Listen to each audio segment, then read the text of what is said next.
अनंत सिंह पर जहां कानूनी सिकंजा लगातार कसता जा रहा है, वहीं सियासी तौर पर भी अनंत सिंह अलग थलग पकड़े जा रहे हैं।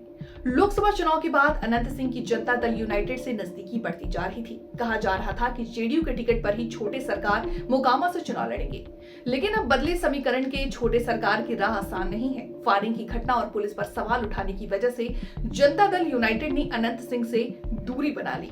मुंगेर के सांसद और केंद्र में मंत्री ललन सिंह ने कहा कि दहशत फैलाने वालों को पुलिस किसी भी कीमत पर नहीं छोड़ेगी। ललन ने 2020 में अनंत को आरजेडी से टिकट मिलने पर भी सवाल उठाया। अनंत सिंह मोकामा में छोटे सरकार के नाम से मशहूर हैं। कहा जा रहा है कि क्या इस बार मोकामा को नया सरकार मिलेगा, ये इसलिए भी क्योंकि सोनू मोनू गैंग ने दावा कर दिया कि अब मोकामा में अनंत सिंह का दौर खत्म हो चुका है। जनता दल यूनाइटेड जिस तरीके से अनंत सिंह के खिलाफ मुखर है, उससे कहा जा रहा है कि अनंत सिंह के लिए पार्टी का दरवाजा बंद है। लोकसभा चुनाव में अनंत सिंह ने खुलकर जेडीयू उम्मीदवार ललन सिंह का सपोर्ट किया था, जिसके कारण आरजेडी से उनके रिश्ते खराब हो गए। 2015 का चुनाव छोड़ दें तो अभी तक अनंत सिंह किसी न किसी पार्टी से ही जीत हासिल करते रहे हैं। 2005-2010 में अनंत जेडीयू और 2020 में आरजेडी के सिंबल पर चुनाव जीते। 2022 में अनंत की सदस्यता गई और उनकी पत्नी ने आरजेडी सिंबल पर जीत हासिल की। हालांकि अनंत सिंह ये बात लगातार कहते रहे हैं कि उन्हें विधायक बनने के लिए किसी भी पार्टी की जरूरत नहीं है, लेकिन जिस तरीके से मोकामा का सियासी समीकरण लगातार बदलता जा रहा है, उससे बिना पार्टी छोटे सरकार की राह आसान हो, इसकी गुंजाइश कम है। गैंगवार के बाद जहां अनंत सिंह के धुर विरोधी सूरजभान एक्टिव हो गए, वहीं दूसरी तरफ सोनू मोनू भी मुखर हैं। सोनू ने खुले तौर पर कहा कि अब मोकामा में अनंत सिंह छोटे सरकार नहीं रह गए। सूरजभान भी बैकडोर से सोनू मोनू के समर्थन में है। पशुपति पारस की पार्टी में शामिल सूरजभान को आरजेडी गठबंधन से लड़ने की चर्चा है। हाल ही में लालू ने पारस के साथ गठबंधन करने की बात कही थी।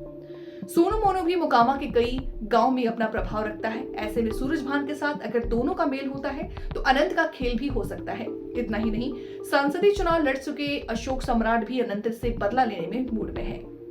अशोक सम्राट की पत्नी के खिलाफ लोकसभा चुनाव 2024 में अनंत ने सीधा मोर्चा खोल रखा था।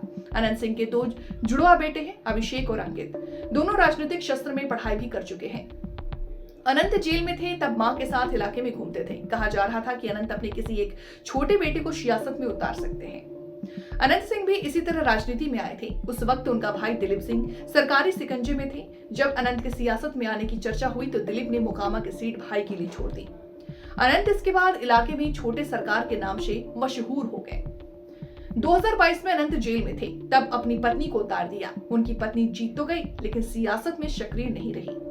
ऐसे में अब चर्चा उनके बेटे की राजनीति में आने की है। शुक्रवार को अनंत सिंह जब जेल गए तब उनके दोनों बेटे बेऊर पर मौजूद थे।